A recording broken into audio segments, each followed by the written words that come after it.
¿Qué tal, amigos? Bienvenidos de vuelta a EduMundo, su programa transmitido por Edu Digital Media todos los miércoles a las 10 a.m. a través de la plataforma de Florida Global University.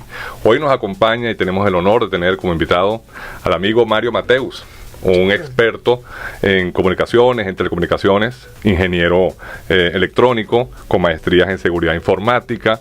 Y este tema es muy importante, hablarlo por el tema de la seguridad informática, tanto de las corporaciones como de las empresas, ¿no?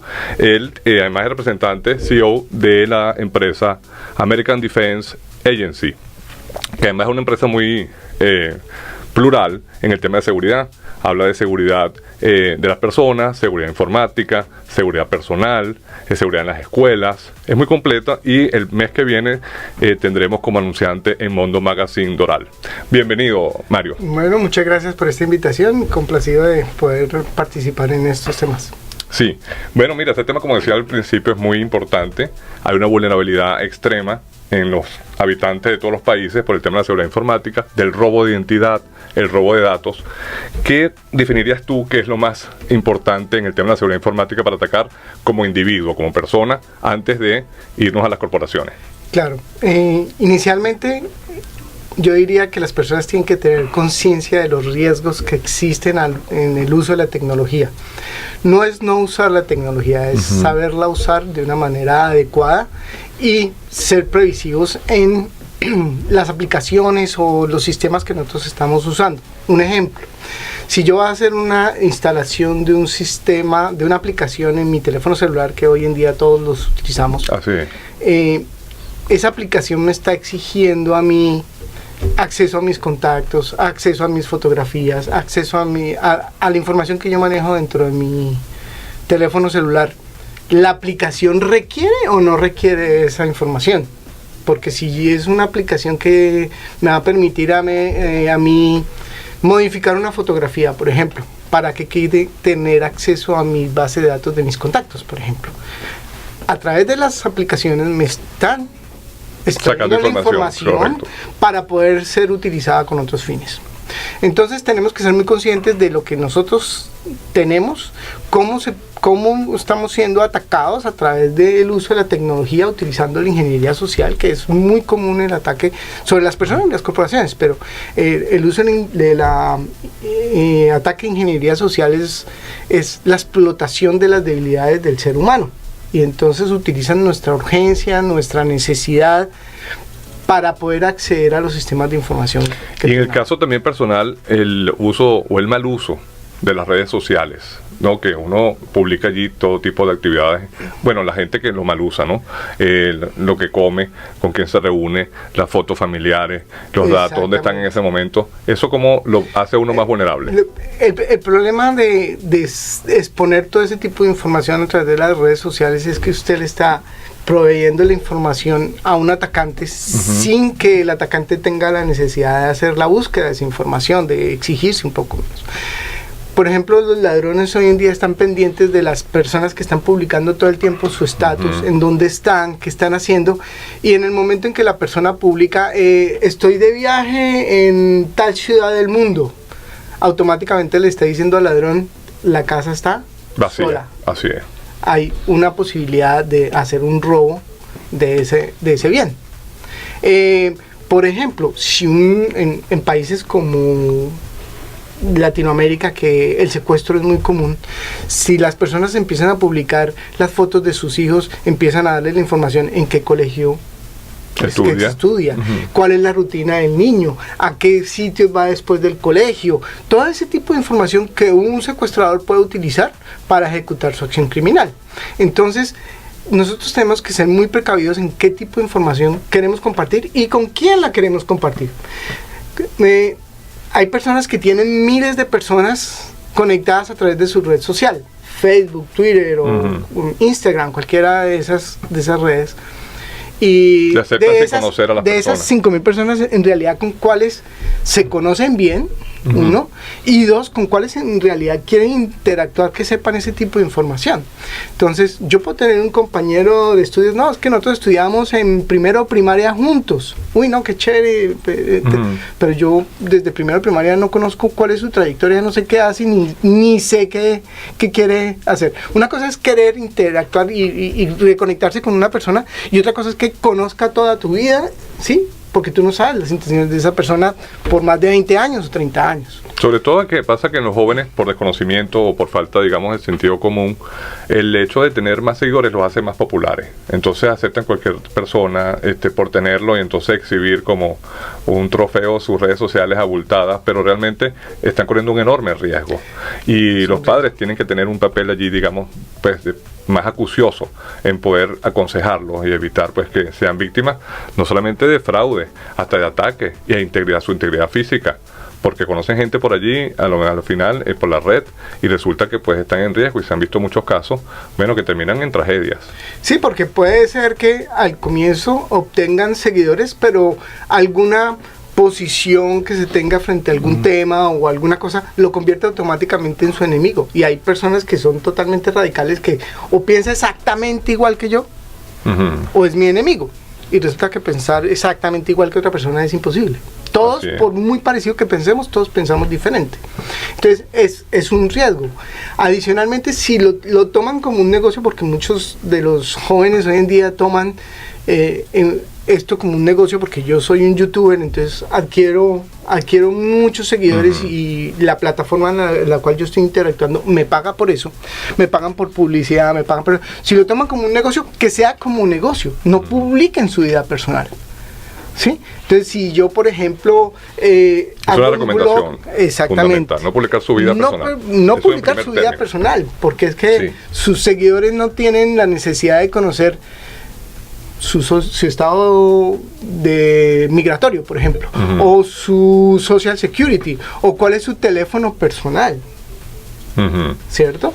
Pero si yo tengo un blog que es muy seguido, o un canal de YouTube que es muy seguido, porque yo soy crítico de pósteres, por ejemplo, pues de ahí que yo me dedico a eso, puedo recibir recursos por eso, pero no... Por eso la gente tiene, o mis seguidores tienen que conocer mi vida privada. Si tengo familia o no tengo familia, dónde está establecida mi familia. ¿Dónde vivo? ¿Dónde vivo? Ese tipo de cosas hay que ser muy celosos con la información privada. Con la información y en ese tema personal, aquí, cuando uno va, por ejemplo, a una cita médica o en cualquier parte, también una solicitud de empleo, siempre le piden el Social Security. ¿Tú recomiendas, por ejemplo, darlo en casos muy específicos y no dárselo a cualquier persona? En los bancos, obviamente. En casos muy específicos, digamos que a nivel de el sistema de salud, las organizaciones, los consultorios odontológicos, médicos, ellos piden eso, es porque tienen que llenar una base de datos a nivel, ellos están exigidos a poner ese tipo de información, pero al igual que tienen el derecho de tener esa información, tienen la obligación de proteger esa información. Entonces no es que te pidan el Social Security por cualquier aspecto, no, es por una circunstancia específica, igual los bancos, igual cualquier otro tipo de organización. Por ejemplo, si haces una aplicación online y te exigen el Social Security, no puedes ponerlo. No lo puedes poner. No lo debes poner. No lo debes poner por ninguna circunstancia. Si no te permite hacer la aplicación por esa circunstancia, es porque te quieren robar la información. Porque por ley ellos no tienen por qué estar exigiendo esa información. Ahora, si él, en donde tú estás haciendo la aplicación, te va a contratar, ellos sí te obligan a que tú entregues su Social Security, porque tienen que hacer unos procesos administrativos, pero eso ya es cuando usted ya está contratado. Y te piden hasta el cartoncito y tú lo llevas, tu copia y todo. Y te piden eso, y eso es legal, pero ellos adicionalmente tienen la obligación de proteger la información. En Estados Unidos, estamos hablando acá de Estados Unidos, pero a nivel mundial, hay regulación frente al respecto en todos los países, más laxa o menos laxa, pero hay regulación como tal. Acá en Estados Unidos hay unas leyes federales que nos gobiernan a todos por igual, y adicionalmente hay unas leyes estatales que son un poco más estrictas en algunos casos que la misma ley federal. El incumplimiento de ambas leyes no implica que la otra no sea responsable. Es decir, si yo incumplo una ley federal, no quiere decir que por la ley estatal ya no me pueden penalizar, también me pueden penalizar. Por partida doble. Por partida doble. O sea, los delitos informáticos vienen siendo entonces delitos federales. Y también pueden ser delitos, dependiendo del estado donde te encuentres, con más rigurosidad en la aplicación de la ley. ¿Y claro, esas consecuencias son, digamos, pecuniarias o son también penales? Hay de las dos. Hay responsabilidades penales y hay responsabilidades pecuniarias. Siempre que haya un problema de seguridad informática donde comprometan los datos privados de las personas, hay una pena pecuniaria. Si el que te está juzgando es a nivel federal, son unos montos específicos. Si el que te está juzgando es a nivel estatal, son otros montos específicos. Y el hecho de que el Estado, sea federal o sea estatal, te sancione, no quiere decir que tú no puedas ser responsable de acciones legales por parte de las personas que son víctimas. Entonces, vamos a hablar de un caso como Equifax. Por ejemplo. Equifax es una empresa que maneja la información crediticia de todas las personas que tenemos créditos en Estados Unidos. Por alguna u otra razón, tenemos algún tipo de crédito. Ellos tuvieron unos problemas de seguridad en los cuales les robaron la base de datos de todos los que estábamos ahí metidos. Y pues, ¿cierto? Que somos millones de personas. Le pagaron a los afectados, ¿no? Exactamente. Y el gobierno federal los multó con una multa millonaria, multimillonaria. Y fuera de eso, tuvieron unas responsabilidades con cada individuo que fue afectado. Entonces, la ley los obligó a que adicionalmente de la multa que les cobró, tenían que hacer un tipo de procedimiento para informar a cada una de las personas, hacer el monitoreo de que la información que fue robada no haya sido utilizada para crímenes, hacer el proceso de información de cada una de esas personas, que son costos multimillonarios, y nosotros como víctimas también podemos elevar una demanda contra la organización si hemos sido víctimas de fraude o víctimas de robo de identidad, por ejemplo. ¿Sí? Bueno, imagínense, eso puede quebrar cualquier empresa. Si le pasa a una empresa tan grande como Equifax, imagínense la vulnerabilidad que tienen pequeñas y medianas empresas. Mario es un consultor en seguridad informática con más de 7 años de experiencia aquí en Estados Unidos, y por supuesto ahora pasamos del tema personal al tema corporativo. ¿Qué recomendarle a estas pequeñas y medianas corporaciones para evitar que sean víctimas de estos ataques no informáticos? Todas las organizaciones, sean gubernamentales o sean privadas, empresas grandes, medianas y pequeñas, son víctimas y somos víctimas de los ataques permanentes que los hackers están perpetrando día a día, haciendo la explotación de las vulnerabilidades técnicas, pero haciendo también la explotación del talento humano, de la vulnerabilidad humana, ¿cierto?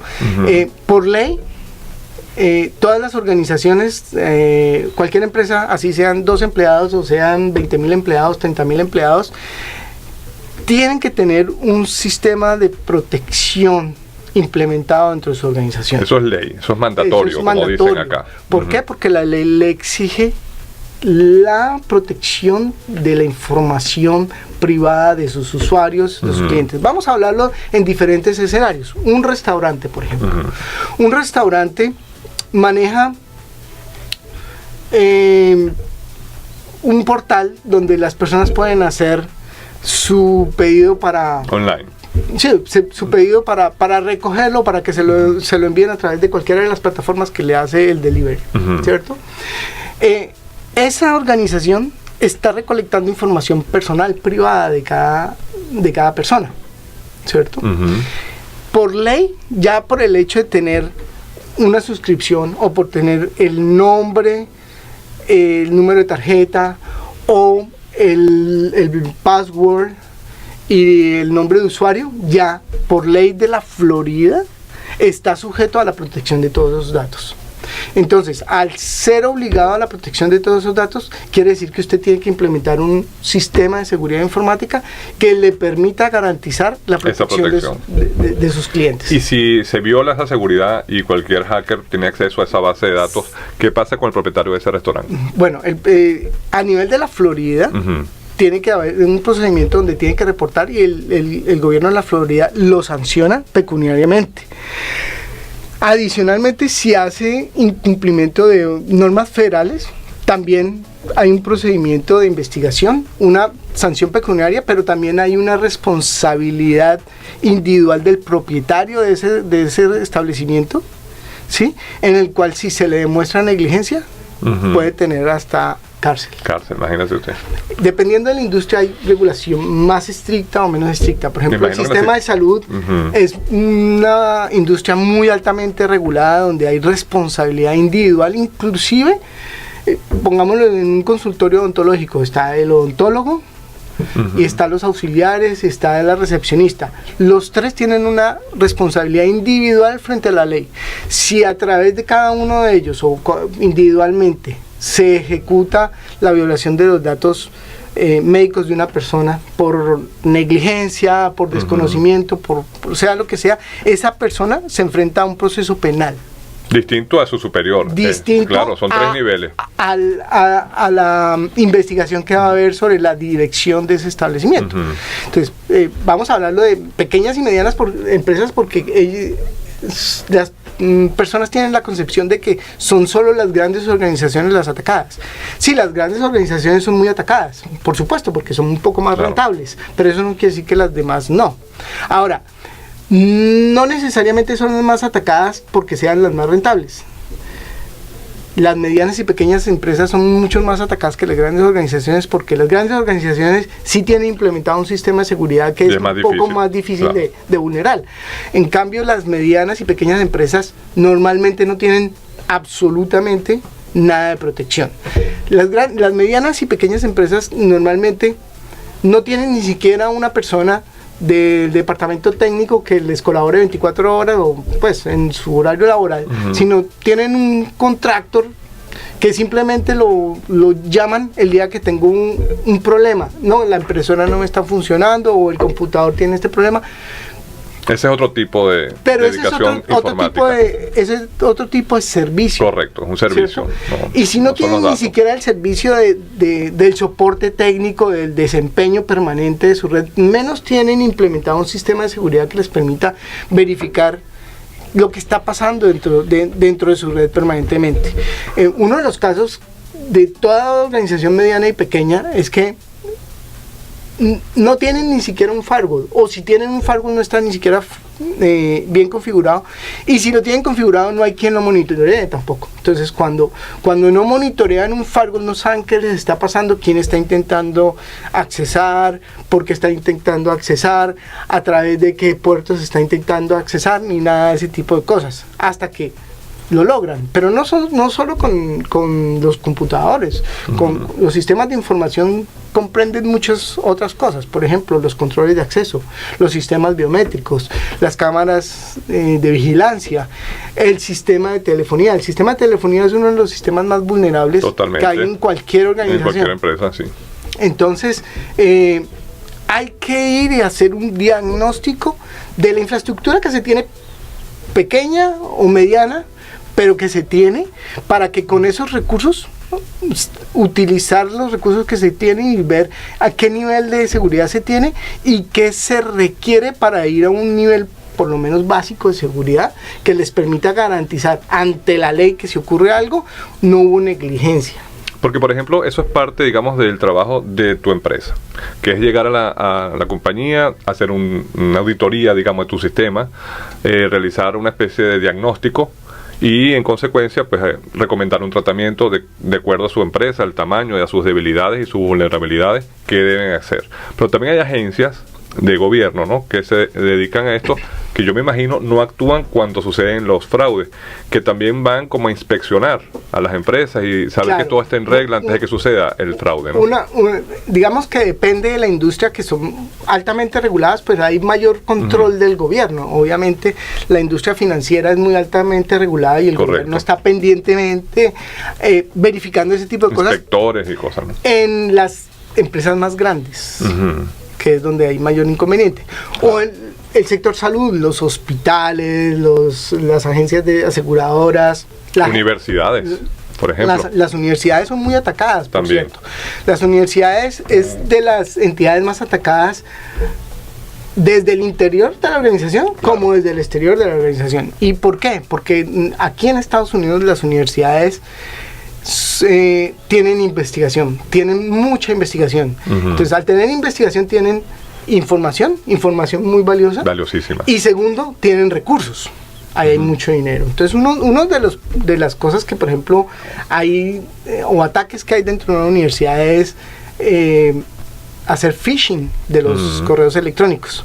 ¿Para qué? Para intentar obtener la desviación de dineros que van dentro de la investigación. Ujú.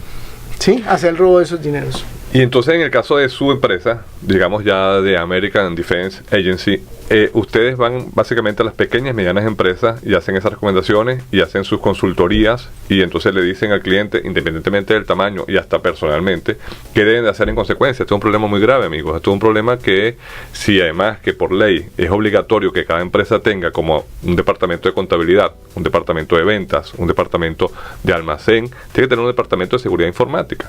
Tiene que tener una persona especialista en esta área y ustedes entrenan a esos gerentes. Sí, parte de nuestra asesoría es no solo decirle qué técnicamente es posible realizar para proteger su infraestructura, sino la parte del entrenamiento de los empleados, porque Exacto. de nada sirve poner controles técnicos si no tenemos en cuenta el factor humano que es el más fácil de explotar, donde las personas no tienen la concientización, no tienen la cultura de la seguridad. Entonces, hasta que sucede. Sí. Entonces yo le puedo exigir y poner unos controles técnicos a un sistema donde diga que una clave tiene que tener 20 dígitos y tiene que tener las características de tener mayúsculas, minúsculas, numerales, todos los factores que quiera, ¿cierto? Técnicamente eso es un buen control, ¿cierto? Pero si la persona dice, uy, no, yo no me puedo grabar esa clave y la pongo en la pantalla de mi computador, pues ahí no estoy haciendo absolutamente nada. Sí. Porque es que no existe la cultura preventiva, como tú dijiste. No existe ni siquiera para casos médicos. Esperemos a que nos suceda algo malo o sentirse mal para ir al médico. Aquí no hay que esperar a que suceda lo peor, que te roben la identidad, tu base de datos, para que entonces tú actúes. Aquí hay que prevenirlo y hay que formarse para eso, llamar a los expertos, llamar a personas como Mario Mateos y utilizar los servicios de su compañía American Defense Agency, que además, amigos, está muy accesible para que podamos nosotros intercambiar. Y a partir del próximo mes tendremos unos tips de seguridad personales, corporativa, que pueden ustedes ver en la revista Mundo Magazine Doral y también en su página web. ¿Cuáles serían las direcciones de tu empresa y sus redes? Ok, la dirección del portal de online es www.americandefenseagency.com. Ok. Y estamos en Twitter, estamos igual en Facebook con el mismo nombre. Y bueno, hablando de Facebook, que Facebook ha sido víctima de tantos robos de datos, o empresas tan grandes como Amazon, que uno no se imagina tampoco que pasen, pues suceden. De esas experiencias y esas anécdotas, Mario, ¿tú nos puedes contar? Sí, claro. Sí. Hay casos muy reconocidos. El más reciente fue el de Amazon, Sí. que no todos creemos que Amazon tiene la estructura de seguridad muy robusta, donde tiene expertos de seguridad todo el tiempo, y nos encontramos con que fue vulnerada por dos factores. Primero, porque no hubo actualización del servidor que fue comprometido, y segundo, porque fue explotado por una persona que conocía del sistema. Estadísticamente está comprobado que el 51% de los incidentes de seguridad informática es porque hay un componente interno comprometido. Complicidad, ¿te refieres? Hay complicidad interna, o hay negligencia o hay inocencia de las personas. Entonces, pero igual van presos. Para decir, sí, así sea por ingenuidad. Dependiendo dependiendo del delito, dependiendo de la regulación, tiene sus responsabilidades y dependiendo de la falta. Hay una cosa que son por negligencia, que sí tienen sus inconvenientes. También cuando yo por adrede quiero robarme o afectar una organización, también tiene sus consecuencias. O cuando es de inocencia, yo no tenía conocimiento, pues tiene unos atenuantes que no lo tienen. Dependiendo también de la industria, del tipo de datos y todo. Entonces, por ejemplo, hay ciertas industrias que son muy susceptibles a la negación de servicios, ¿sí? Porque o un competidor o porque un atacante quiere evitar que la organización tenga cierto tipo de servicio por un tiempo. Entonces vamos a poner un ejemplo, vamos con las empresas pequeñas. Okay. El hotel, el restaurante que te estaba mencionando, el restaurante muy exitoso, la comida es muy sabrosa, hay mucha gente que solicita sus alimentos online. Y el competidor que tiene al frente su servicio está perdiendo clientes, no le va bien, necesita obtener eso y le hace un ataque de negación de servicios a esa plataforma. Y resulta que durante el día no pudieron hacer ningún tipo de transacción. Entonces, la persona que está intentando obtener los alimentos online es porque no quiere ir hasta el restaurante. Simplemente y cambia de opción y me voy a donde el competidor. Exacto. ¿Qué pasa? Yo te ofrezco el servicio, te fue bien, ese cliente no regresa al otro restaurante, sino va a donde le están ofreciendo el servicio, porque nosotros como personas humanas no tenemos la tolerancia y no tenemos el tiempo y hoy en día que vivimos muy atareados, entonces es a donde me ofrezcan el servicio rápido y que yo quede medianamente satisfecho con el servicio. Entonces solo con tumbarle la plataforma tienen, más allá de hackearle o de robar la base de datos, con tumbarle la plataforma y hacer pues que la gente redireccione su necesidad a otro sitio, ¿no? Porque también pasa, esas plataformas las tumban en el gobierno. Y en el sector público, amigo, eso sí es grave, eso sí es peligroso, eso tiene unos fines además muy perjudiciales, porque puede llegar a robar datos de determinada organización, vendérsela a otro país, incluso en el propio, utilizarlo con fines electorales. Claro. Por ejemplo, porque están todos los datos y entonces atacar. Por eso es la gravedad. Eso, como hablamos de Amazon, a nivel público, ¿qué casos hay que sean simbólicos de robo de datos? De robo de datos, el año pasado se robaron 3.6 billones de datos crediticios de tarjetas de crédito. Billones. En Estados Unidos. ¿Solo aquí? Solo aquí. En 3.000 establecimientos en todos los estados de los Estados Unidos. ¿Y esa base de datos sigue? Esos datos fueron utilizados para hacer $6 billones en fraudes. ¿De dónde sacaron esos datos? De los datáfonos de restaurantes que tienen mucho tráfico, restaurantes de alimentos de consumo masivo, de tiendas por departamento. Tiendas por departamento. Cualquier tipo de establecimiento que tiene muy alto tráfico de ese tipo de transacciones, ¿cierto? Y fueron $6 billones comprometidos en eso. Yo veo que aquí en Estados Unidos es como más común, más frecuente ese tipo de ataques, a diferencia de Europa. Tú hablabas antes de cómo las regulaciones a nivel mundial difieren entre países y pareciera que en Europa son más estrictos. Digamos que a nivel de regulación, Europa es mucho más estricto. Ellos tratan de que la privacidad de la información y el manejo de la información sea más estricto que acá en Estados Unidos. Sin embargo, no está seguro nadie. Esa regulación ha sido tan exitosa que está siendo asumida por muchos países a nivel mundial, entre esos Estados Unidos. Estados Unidos, por ejemplo, como te dije, hay leyes federales y leyes estatales. El Estado de California, por ejemplo, está asumiendo la regulación europea para implementarla en California. En este momento ya está siendo implementada y es muy rigurosa, más rigurosa. El Estado de Texas tiene su propia regulación. Florida tiene su propia regulación. Nueva York tiene una regulación nueva que también está basada en la regulación europea, que está siendo mucho más estricta, y digamos que a nivel de estados están siendo implementados todos este tipo de regulaciones más estrictas que no le permiten a las empresas ser tan laxos con la privacidad de la información de sus clientes y de sus usuarios. Bueno, amigos, como ven, de verdad que placer de haber tenido un experto a la talla de Mario Mateus de American Defense Agency el día de hoy en Edumondo, porque además no crean que porque sean pequeñas o medianas sus empresas no están vulnerables, son las que más estarían necesitando servicios profesionales de un consultor de esta talla, porque el crimen cibernético es como el crimen callejero. Si estamos solos, pues estamos más vulnerables a estos ataques. Muchísimas gracias, Mario, por estar aquí. Gracias. Nos vemos la próxima semana en Edumondo a través de la plataforma Edu Digital Media. Muchas gracias.